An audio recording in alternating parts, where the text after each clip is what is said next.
Hello दोस्तों, स्वागत है आपका हमारे यूट्यूब चैनल ओए कहानियाँ में। आज की कहानी का नाम है मुसीबत। लेकिन वीडियो शुरू करने से पहले जल्दी से चैनल को सब्सक्राइब कर दीजिए। आज माँ जी बहुत उदास हैं। 6 महीने पहले कार एक्सीडेंट में अपने बेटे को गंवा चुकी हैं और आज बेटे के जन्मदिन की तारीख है। मुंह के आगे उदास सी बेतरतीब कपड़ों और उलझे बालों में घूमती पायल को देखकर कलेजा मुंह को आ जाता है। पर क्या करें, कैसे बन ठन कर रहती थी जब निखिल था। हंसती खिलखिलाती पायल से पूरा घर चहकता रहता था, लेकिन अब तो जैसे बोलना ही भूल गई हो। कितना समझाया कि कुछ दिन अपनी माँ के घर रहकर आ जा, लेकिन उसने ऐसी नज़रों से देखा कि बिना कहे सब कुछ कह दी कि इस घर में मेरे निखिल की यादें बसी हैं, यहाँ से कहीं और कैसे जा सकती हूँ। और रोते हुए बोली, माँ जी, आपको छोड़कर मैं कैसे जा सकती हूँ। आपको मालूम नहीं, जिस दिन शादी होकर आई थी निखिल ने आपका हाथ मेरे हाथ में देकर कहा था कि आज से माँ की जिम्मेदारी अब तुम्हारी है। और अपनी जिम्मेदारी से मुंह मोड़कर कहाँ जा सकती हूँ मैं। उसकी बातें सुनकर कलेजा मुंह को आ गया था। ऐसा लगा दहाड़े मारकर रो दूँ। उसके बाद उसकी प्यार भरी बातें सुनकर फिर मैं उसे कुछ न कह पाई। उसके माँ और पिताजी ने भी खूब कोशिश की उसे साथ ले जाने की, पर वह टस से मस न हुई।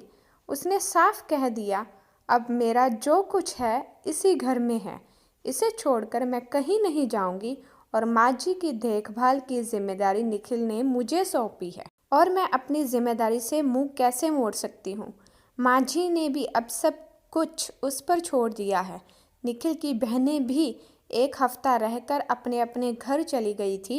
आज दोनों बेटियां मिलने आने वाली थी और आज ही निखिल के डिपार्टमेंट से निखिल की जगह जॉब का ऑफर आया था।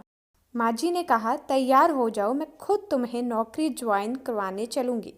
माँ ने कहा, वो गुलाबी सूट पहनना जो निखिल को और तुम्हें दोनों को पसंद था।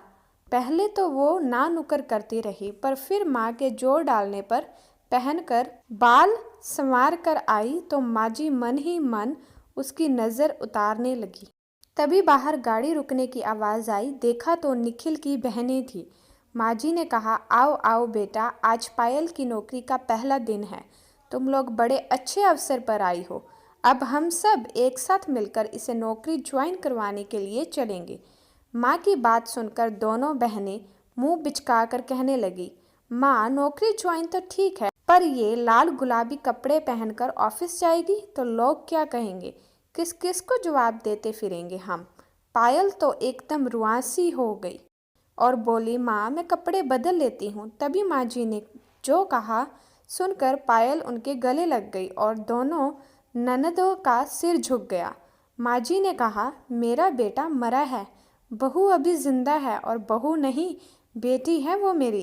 तुम्हारा भी तो भाई गया है, क्या तुमने बनना संवरना छोड़ दिया। और ऐसे मुसीबत के समय तुम लोग 12 दिन भी माँ के साथ नहीं रह पाए और ना ही तुम्हारे वो लोग आए। हम दोनों एक दूसरे के आंसू पोंछती रही, इसलिए मुझे परवाह नहीं कि लोग क्या कहेंगे। मुझे जीती जागती पायल की फिक्र है। अगर तुम्हें मेरी बात अच्छी ना लगी हो तो माफ़ कर देना। माँ की बातें सुन दोनों की नज़रें झुक गई और माँ और पायल को गले लगाकर वो बोली, हमें माफ़ कर दो। और लोगों की ऐसी की तैसी हम सब साथ साथ हैं और चारों विश्वास की हंसी हंस पड़े।